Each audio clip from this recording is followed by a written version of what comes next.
Hi guys, it's me Karen from Karen's Intuitive Jewelry. Hope y'all are having a wonderful weekend. So I thought we would play today with these gorgeous Labradorite Cloud shaped stones. Aren't they beautiful? Holy moly. So I picked out 3 because you guys know how much I enjoy making multiples when I sit down to create. Look at that. Wow. They make me happy. So these are all a little bit different shape, but they all have gorgeous flash on them. And I picked out 3 different beads for the dangle part. Up here is Labradorite beads, and they're really tiny, but they do have some nice flash in them. And then this one, I thought I would just use a Swarovski little crystal. And then this one, I found these really pretty like check glass beads. Again, they're really tiny. So that's the plan. And of course, we start out with clean hands, clean stones, and move on to cutting our tape, applying the tape, burnishing the tape, and then we'll get on with the soldering of the tape, right? And I will list all the supplies and equipment, tools in the description box below. I also list where I purchase all these amazing stones that I get for my projects in the description box. And also, I'm now inviting my viewers to buy me a cup of coffee. If you feel like this channel is giving you any inspiration or ideas or helping you figure things out, just like what I kind of had to do. So I'd appreciate it if you'd consider buying me a coffee for the efforts and to help me keep this channel growing. Thank you guys so much, and on with the show. So pay close attention to really getting that tape down into these curved areas to make sure the tape has a good seal on it with whatever you have, fingernails, popsicle sticks, or even these cuticle sticks. Then I like to cut little slits in the tape on the back, just in little strategic areas. That's kind of up to you. Sometimes you have to play around, but it just helps the tape lay down nicer.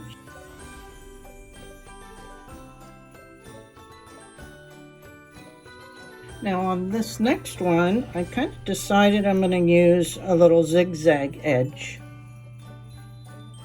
And the way you achieve that is with like a pinking shear. You can get these on Amazon. They're about, I don't know, $12 or $15. I have 3 different kinds. This is a real small, just zigzag, right? Really easy to accomplish. And then even sometimes I'll save these little edges that you trim off of it, right? To even add a little bit more decorative feature on a piece. So don't throw these little scraps away if you can think of something else to use them on.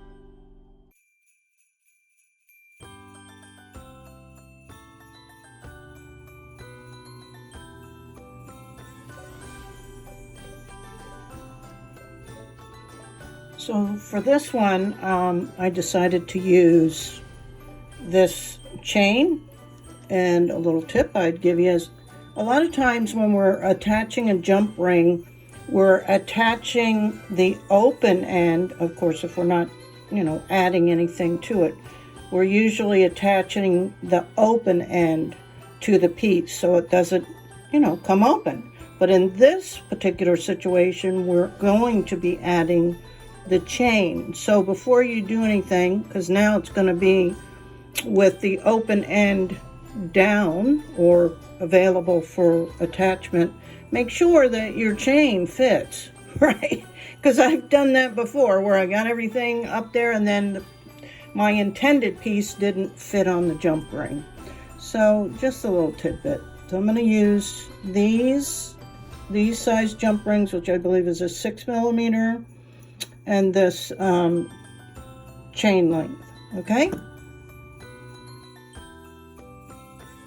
So guys, this is definitely the hardest part for me, is attaching these small little components in the correct orientation and getting them where I want them. So I'm going to try and demonstrate this on film. I may or may not be successful, but I try to have everything ready to go, lined up exactly where I want them, and hope that I can get it on the first attempt.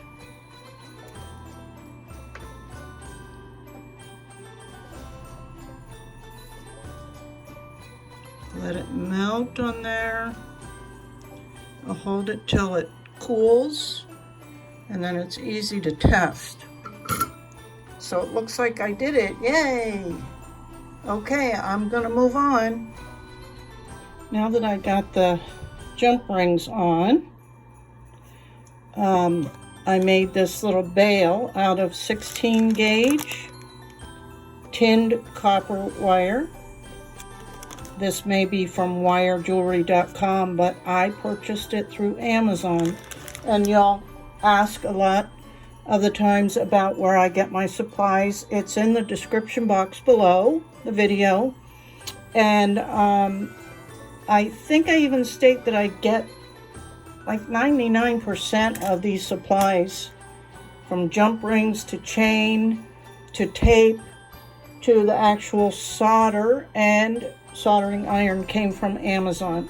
So I created this loop bail with my step bail making pliers, but you don't need that. You can do it with a round nose. And because this is, going to be a challenge for it to hang nice and horizontally, it's going to be kind of set like this. That's why I made this side a little longer for balancing purposes. So I'm going to do basically the same exact technique to attach this bail, okay?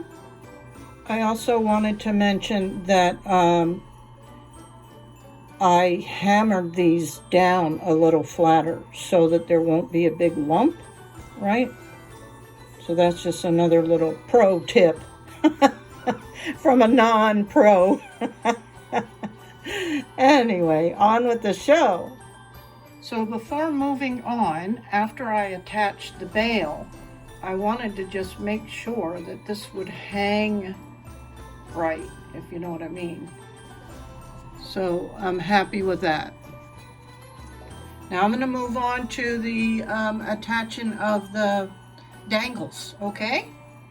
Now I want to point out to you guys too that a lot of these beads, like I showed in the last tutorial I did with those green crystals, the holes in them are so small sometimes that you have to use a really thin gauge. Now luckily this time I could get a 24 gauge through the ends of these, but I was hoping I'd be able to just use a head pin, but no, they don't fit. So this is what I used for this. And it'll be okay. It's just, again, you have to be able or willing or whatever to shift gears, because unless you double check all your supplies before you even get started, which I've tried to do, and it doesn't always work because I always run into something. Anyway, with this thin gauge, it doesn't have anything on the end. You can just take a needle nose and just wind it a couple of times. Create like a loop, a little loop on the end. Just want to make sure it won't pull on anything. And then what I did with this, I think on the middle one, I'll use a little bit, bigger of the beads. This was, oh geez, where's my bead measurements for those? Oh, here they are.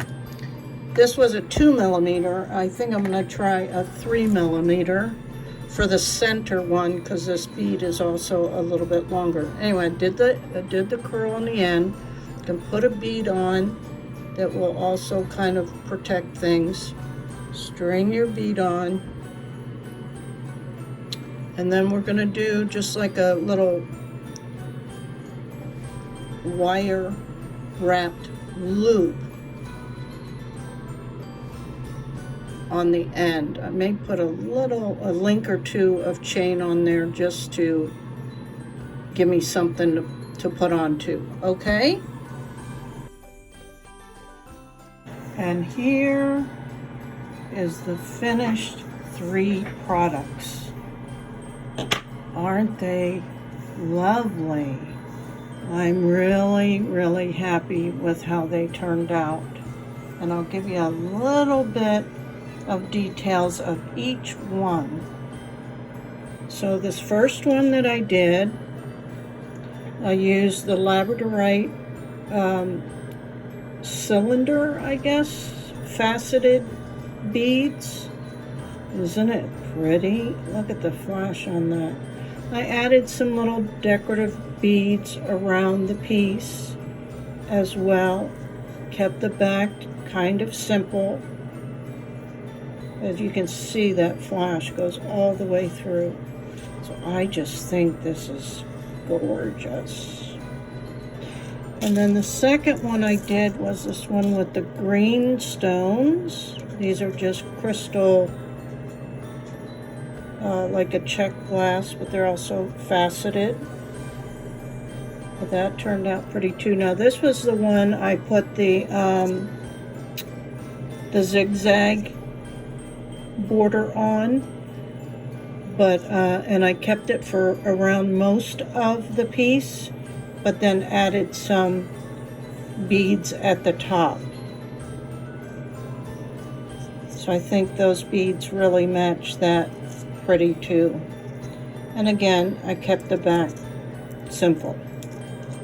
And then the third piece,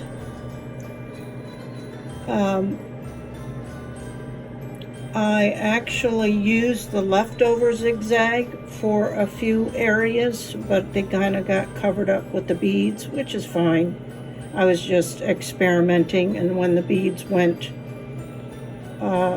over and covered up the point, I didn't fuss with it too much. Because this was the third piece, and I think I was kind of getting tired.